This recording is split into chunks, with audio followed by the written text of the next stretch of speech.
Hi, this is LaJune with LaJune LLC, Wellness, Nutrition, and Fitness. Today's topic is hair and wellness. I would like to introduce owner, hairstylist of Recovery Hair Salon, Brittany Jones. Thank you for joining me today, Brittany. Hey there. Okay, let's discuss how you became a hairstylist. Okay. Um, when I became a hairstylist, I I knew from then on I wanted to become a hairstylist by doing my sister's hair and also doing Barbie dolls. So doing it from that young age and then doing all my friends from school and then even the principal, I knew that's what Oh, I wow. wanted to do. Okay. And do you have a particular treatment or a specialty that you do when you work with clients or that you focus on with clients or your verse when you do Um, clients hair? I think every client is different. So whatever hair care or hair need that the client has, I specialize in treating it as far as if it's thinning or hair growth or just starting over. Okay. And how do you see hair and wellness tying in together, especially during this time? People are at home, they're not really taking care of their hair by going to someone like you to get their hair done. So, how do you see it tying in together?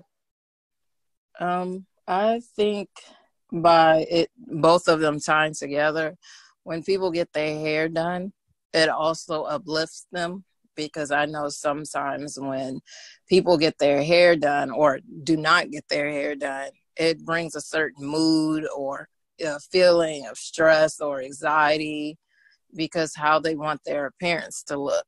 So we all have to have an upkeep of something. So having your hair done brings on different emotions as far as happy feelings or feelings that, oh, I can go out and do this or that because my hair's done. That is definitely true, especially for me, because I know after you do my hair, I feel so good and so confident, like I can just conquer the world. Um, so how do you build long-term relationships with your clients to continue to come back to you? Being transparent.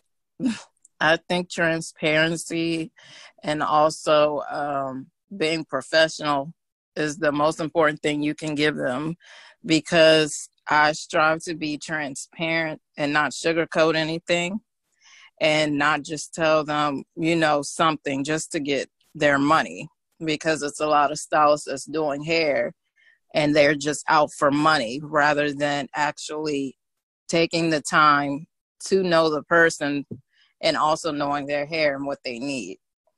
So transparency and being professional goes a long way. I definitely agree, because I've gone to hairstylists before where they didn't tell me that, I needed my hair trimmed, or either they'll tell me I needed my hair trimmed, and the last time I was there, I got it trimmed. And I'm like, okay, I need it trimmed already, and it was just about the upsell and making money. So I Yeah. definitely agree with that. You don't want to feel like you're going to somebody and they're steady trying to take money from you for unnecessary treatments or things to do to your hair. All right. Right? So, what do you think it is about men and women getting their hair done that just makes them feel so good? One, self-confidence. I guess you know how men are when they typically want to talk to a female. I don't think they want to do that if their hair not looking right or their appearance is not together. Right, Some men right. don't care, but if you go into a particular set of classified women that do care about that, then yes, appearance is everything as far as feeling good and great about yourself, and then also approaching certain things like job interviews or court cases. And That's why you have to get your hair done. It's same as women. This is definitely true. Why is it important, especially during this time of COVID-19, for individuals to take care of their hair that can't go to their hairstylist, that can't go to the barber? Do you have any suggestions, recommendations of how they can try to continue to maintain their hair at home?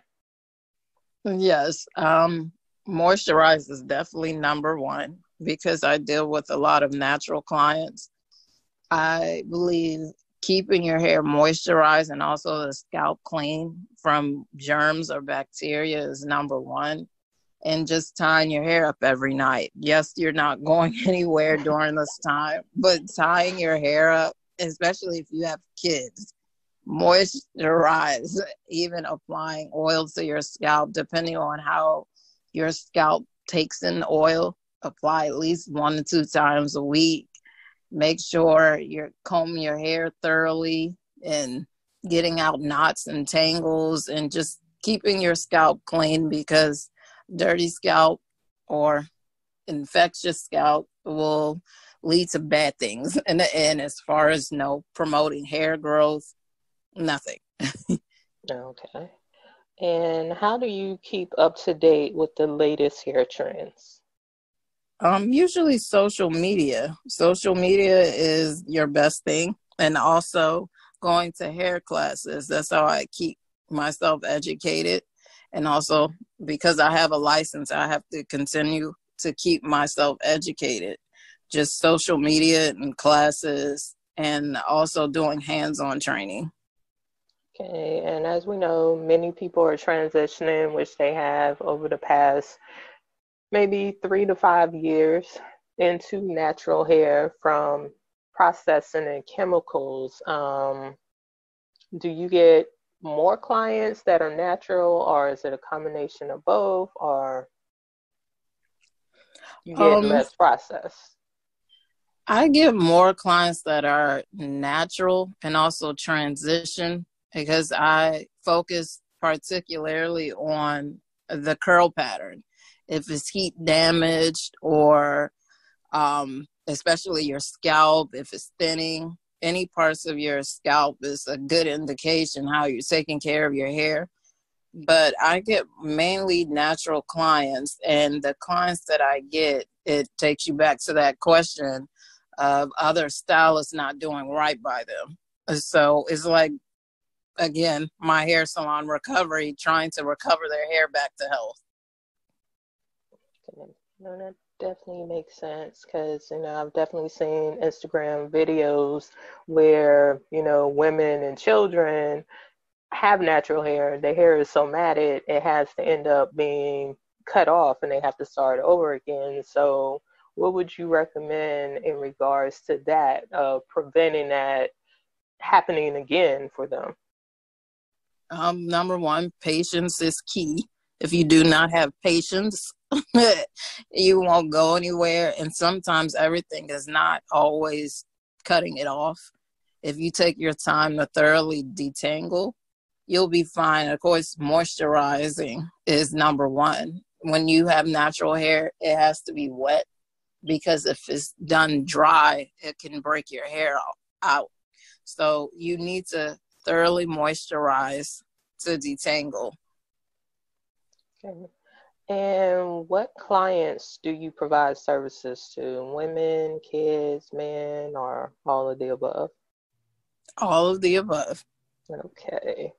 Um, do you have challenges when you're working with men, parents, or is typically because I know for me, I started getting my hair done when I was like 4 or 5, and it pretty much trained that process of okay, this is every Saturday routine is my mom sent me to get my hair done. Um, I think there's challenges abroad all, but yes, there's challenges, especially with doing kids' hair, and also if their parents are there. There's plenty of challenges with that because sometimes the child will act right, when it's just me and the child. But if the parent's there, then it's a different situation where the child is moving, they're not focused. And all the kids that I do, they sit well, but most of them that have certain parents, they will not Right. sit right. Right. Right. So I know you also create products. So can you tell me about the products that you create and what are the actual products for? Yes, I have recovery hair oil, and that oil I use for people that have scalp issues like dermatitis or eczema, or just have an itchy scalp. And I also use that oil for balding or thinning. And I I sell that one is the one I sell the most. And I also have a hair balm that I have not passed out Oh, yet. wow. Yes, that was created during the quarantine. Right. So that one I use as far as on your scalp. That one I can use because it's not heavy and it's lightweight, because I don't like using grease because grease has petroleum in it, and it also clogs your pores, which means no hair growth. So the hair balm is really good for moisturizing your scalp and your hair. And I have also shea butter, and shea Oh, butter that you can apply to your skin. And that is also very lightweight. When applied, it can easily be absorbed. So you don't feel greasy or feel like your skin is heavy, or when you take a shower, you have to scrub to get it off because it's too thick. You don't get any of the residue or anything with that. And everything is created 100% natural. And it all has essential oils in it to help with whatever skin. And I also customize hair oil depending on your scalp. okay. And are these products shipped to individuals who are interested, or how would they be able to obtain them? Usually is word by mouth. I haven't done a great job of advertising it, but I'm getting better at it. So usually I would sell it out of my suite at work, and I do ship. And also the products, I make sure they're wrapped specifically, and so we won't have no shipping issues. But that's normally how you can obtain it, or also by phone call. Okay. And speaking of that, what is the worst product that a natural hair person can put on their hair? Because I know people have spent hundreds and hundreds of dollars trying to find the right product. Either it's the cream, it doesn't absorb well, either if it's the oil, some certain oils are too thick and it's sitting on the hair. What would you recommend for, individuals when it comes to trying to find the right natural hair products?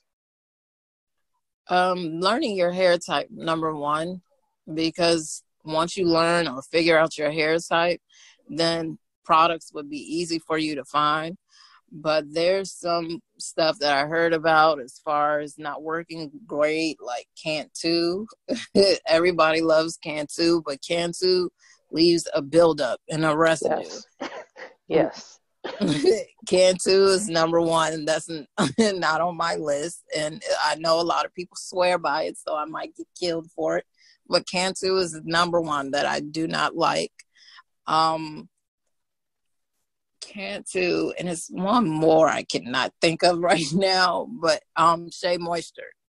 Shea Oh, yeah. Moisture and is another one. And it's Carol's daughter. And Okay. so three of those, and it's all about knowing your ingredients in the products, as the ingredients that are listed in the products. So those three are my top no's for natural hair.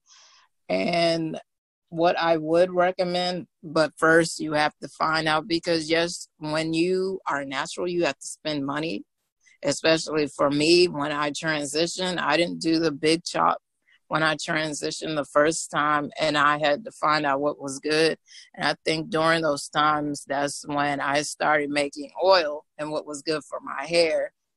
And that's when my hair started growing. It wouldn't grow past my collar blade and Oh, collarbone. wow. So once I started making my hair oil, it grew past that. So then I did a big shop in November. So it's like I had to relearn my hair because my curl pattern, I realized I have like 3 curl patterns. So also relearning products and works best for your hair. Me, I'm a gel, not a cream, because cream usually is greasy on my head and don't last long. With gels, my curls stay in for forever, at least 3 weeks. So it's all about learning your hair type first before just endlessly buying products, because we all have spent thousands of dollars on products. Right. Yeah, so what do you think about like companies who provide products that well, they still do provide products with processed hair. Now they're transitioning since they noticed that a large amount of people are now becoming natural and they're providing natural hair products. So what are your thoughts on that? Do you think that they really did the research in natural hair, or they're just trying to market and make money in regards to natural hair? Um, I think it's kind of both, because I know when they market, sometimes people don't do the research about it, because I found out that it's a product out there that's been harming people's hair and people swore by the product. And um, I'm trying to figure out, oh, it's called Diva Curl. And I've been finding out, they're still selling it in beauty supply stores. Okay. So that's why I said you have to invest and put your time and focus in on what are in the products, what ingredients are in the products, because to see those products still in stores, and then you have a whole blog about them saying, what's happening to their hair, and it's so many things going on with that product. So some people, yes, for marketing and strategically and just placing emphasis on that. The marketing is like, if you market your hair, and when you market your hair and then you expect this outcome because of the products you're using, and then in the end you wake up the next morning and your hair is gone or your curl Right. pattern's gone. And we have a lot of like strong naturalistas. They're grounded in being natural, no heat, nothing. They don't want any of that. So to be misinformed by not reading products or getting product knowledge education, you're just slapping anything on your head. So I think it's best to just read and get information on it. So what ingredients should women, also men, look for when it comes to natural hair, as well as things to stay away from when it comes to their hair? Um, I try to, if you look for anything, just make sure the first product states is water. That's number one. It has to be water. And then also, you don't want to get a lot of things that have alcohol in it. And I know some of the natural products that we use have alcohol in it. But it's how much percent. Usually they show the a percentage of how much alcohol is in it. Mm-hmm. And to stay away from, I would say stuff like parabens, petroleum, dyes, and usually it'll say vegan free or cruelty free, which is good to keep in the products, just to stay away from those. Um, it's a lot of stuff. Petroleum is just definitely number one, because petroleum will coat your hair as cooking oil. Mm, okay. Yes.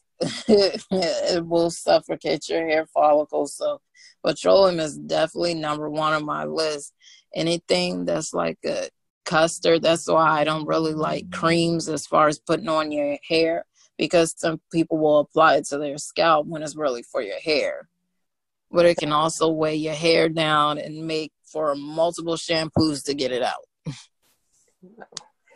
So when it comes to the creams and the clusters, it's basically for just the hair because I know, as you said, a lot of people do try to apply it to their scalp to get that moisture.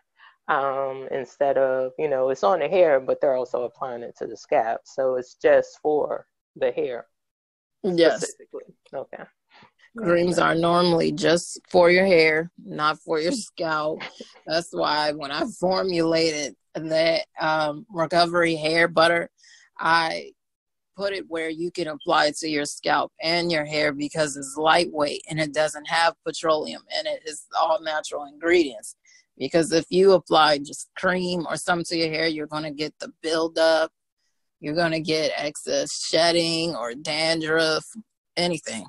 So creams are meant to be applied for your hair, not your scalp. And how often should someone deep condition, use hair masks, or is hair mask even something that should really be utilized or not? Sometimes people overdo it. So it depends on, like, if you have color. Yes, I would recommend doing it at least maybe once depending on how many times you shampoo your hair. If you shampoo your hair 3 times a week, then do it one time that week, and then maybe skipping your next 3 weeks and then doing it on the next cycle. But if you oversaturate your hair, it causes your hair follicles to expand, and then that's what will create split ends. So, Oh. yes. And, some people go over when it says 20 to 30 minutes. No, you should not go over 20 to 30 minutes. And reading ingredients as far as different type of deep conditioners or hair masks, because some of them are not meant to be left on that long. And so reading is fundamental. And reading the products. Reading is fundamental because I am a product junkie. So I am a walking beauty supply store. So that's all I do is read and smell stuff. Because you cannot keep on deep conditioner that long at all. You cannot keep it on that long. If it says 20 minutes, let it be 20 minutes and no longer. That definitely makes sense because I know I've in the past, and I've known people that did this when it came to relaxer, where they would have the relaxer on their hair pretty much all day or half the day to make sure their hair was good and straight, and it was falling out. Um, just with the conditioner, I knew my texture had changed because I left it in there for like 30, 45 minutes or an hour. And the texture was totally different because I was like, okay, why is it different when it's supposed to soften my hair? And it feels all brittle. So it was kind of, but that makes sense. Okay. So are you doing webinars on hair now, or how can, someone get in contact with you for hair services if it's like a webinar or phone conference, as well as obtaining your products? How can someone get in contact with you? Right now, because this quarantine has me thinking about a lot, I've been doing a lot, not just sitting here. But as far as obtaining products, you can go to my social media, which is on Instagram, and it's Recovery Hair Salon. You can go there and also get my number or inquire about the products, which one to use, especially for your scalp, or get a hair oil custom made to your scalp needs. And another thing. What was the other question? If someone, wanted a consultation about their hair, of how to take care of their hair at home. Right. since, during now the quarantine, people can't come to your salon, but, still give that information when we're back up and running so they know where to come to. All right. A phone consultation is normally what I do, especially if I have first time clients, because you don't want to walk in blindfolded. And I do offer those for free because I don't think having a consultation sometimes, and I might get dogged for this, sometimes you don't need to come out of pocket. They're doing you a service by Right. coming to you, and somebody referred them or they saw you. So having somebody pay to come see you for a consult is ridiculous to me, but everybody's different. Yeah, really phone consultations to see what their hair is looking like in their scalp, because sometimes you get the clients that want this particular hairstyle, but you have to inform them that is not you. They have different hair texture than you, Right. and their hair type is different. So phone consultations are number one, and I'm getting a lot of phone calls as far as mainly my kid clients and their parents. Some of them don't know how to, shampoo or detangle properly. And so one of them asked me to do a virtual consult. And I recommend doing virtual consults sometimes, but not to the point where I don't trust you with it. As far as if it's trimming, Right. definitely no. Right. And for people that have the sparse ends, well, kids in particular that have the sparse ends, I try to tell you, again, going back to the question, you have to be patient and do your best at detangling, which is keeping your hair hydrated with water, having their hair like soaking wet and applying leave-in conditioner and just taking your time, taking small sections and detangle from the ends up to the roots. You will have no trouble at all. If you have those ends that need to be trimmed, but you can't trim them right now, that would be your best solution. Okay. And I think a lot of people definitely need to know that because I've gone to hairstylists after I've made the transition to natural hair, and they were combing my hair from the root, and I'm tender-headed anyway, so I'm trying to run out the chair. They pulling my hair, and I'm like, okay, I get that you're used to doing processed hair, but you don't comb it from the root. You work from the ends and work your way up to detangle it. Right. So that, definitely a lot of people need to know that. Even people now that they're at home and they're doing their own hair and they may be taking their own hair out by starting at the root. Mm-hmm. So, all right. So can you provide your information again so people can get in contact with you to get phone consultations, video Yes. services, and buy your products because your oil is really good. I use your oil personally myself, and it is light. It smells nice, and I suffer from psoriasis, so definitely it does definitely help with that. I don't have to wash it where my dermatologist like you need to wash your hair every day or every other day. Now I can wash it bi-weekly, and that psoriasis buildup is not there. That's cool. Thank you for the review. You're welcome. Yeah, so my name is Brittany Jones, and my Instagram name is at Recovery Hair Salon, and my number will be placed in my bio so you can contact me or send me a DM. And from then on, we can talk whether it's phone consultation or just ordering products for your hair.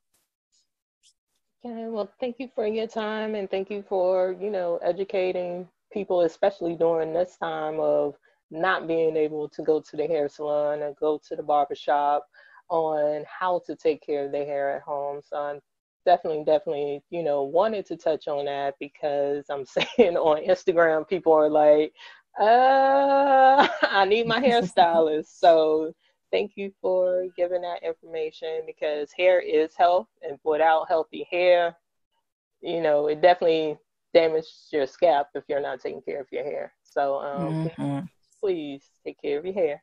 All right. Thank you for your time, and we will see you next time. All right. Thank you.